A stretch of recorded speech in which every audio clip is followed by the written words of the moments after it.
देखिए, कौन कांग्रेस या कोई दल क्या कह रहा है, इंडिया गठबंधन, हम ही कंफ्यूज हो गए होंगे। इसका मतलब अगर हम उन मीटिंगों में बैठे हैं तो हम ही कंफ्यूज रहे होंगे। इसीलिए जिस व्यक्ति के बारे में आप बात कर रहे हैं, मुझे नहीं पता कि कांग्रेस पार्टी का कौन व्यक्ति इस तरह की बात कर रहा है। हमें तो ये लगा कि जब मध्य प्रदेश के मुख्यमंत्री जो रहे, पूर्व में कई बार मुख्यमंत्री रहे, वो रहे, उन्होंने मीटिंग बुलाई और पूछा समाजवादी पार्टी से। हमने अपनी पूरी परफॉर्मेंस बताई, किस समय पर समाजवादी पार्टी के विधायक कहाँ कहाँ जीते हैं, कभी 1 जीते, कभी 2 जीते, कभी 5 जीते, और किस जगह हम नंबर 2 पे रहे। पूरी चर्चा हुई और रात भर 1 बजे तक समाजवादी पार्टी के नेताओं को जगाया उन्होंने और बातचीत की, पूरे आंकड़े देखे और आश्वासन दिया कि हम 6 सीटों पर विचार करेंगे। लेकिन जब रिजल्ट आया, घोषित की गई सीटें, तो समाजवादी पार्टी शून्य रही।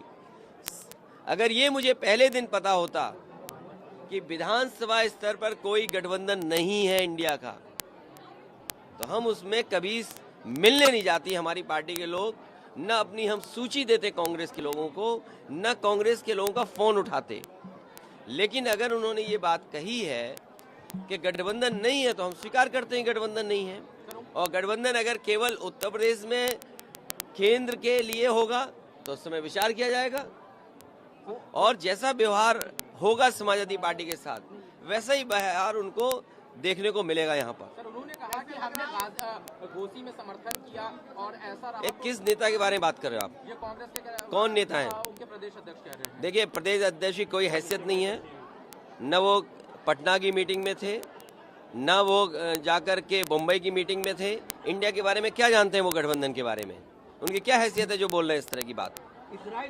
इस उनसे पूछिए, रात को 1 बजे तक क्यों उनके मुख्यमंत्री कमलनाथ जी ने बैठाया, क्यों उनके पूर्व मुख्यमंत्री दिग्विजय सिंह जी ने बैठाया? वो क्या उनके मुख्यमंत्री नहीं है क्या उनके प्रदेश के? अगर वो मुख्यमंत्री नहीं थे तो इस तरह की भाषा नहीं बोलनी चाहिए उनको।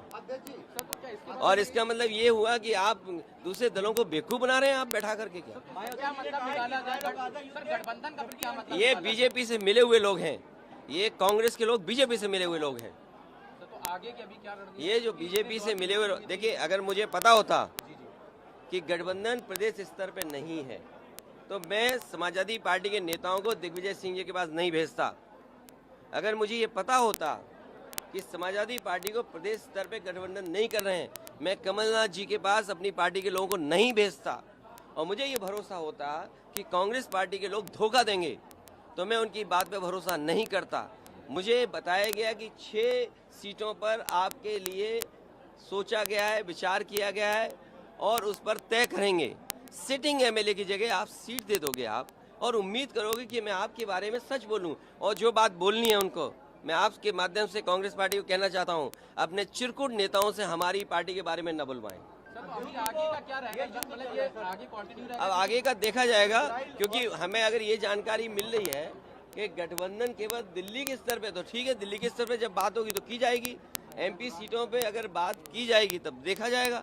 अगर मुझे ये पता होता कि प्रदेश स्तर पे कोई गठबंधन नहीं है, तो वो नहीं है, हमने स्वीकार कर लिया, इसीलिए हमने अपने पार्टी के टिकट घोषित कर दिए। इसमें क्या गलत किया है? इसलिए मैं कह रहा हूँ कि आप लोग भी ऐसे छोटे नेता जो कांग्रेस के हैं, और मैं कांग्रेस पार्टी के बड़े नेताओं से यही अपील करूंगा, निवेदन करूंगा कि अपने छोटे नेताओं से इस तरह के स्टेटमेंट मत दिलवाइए।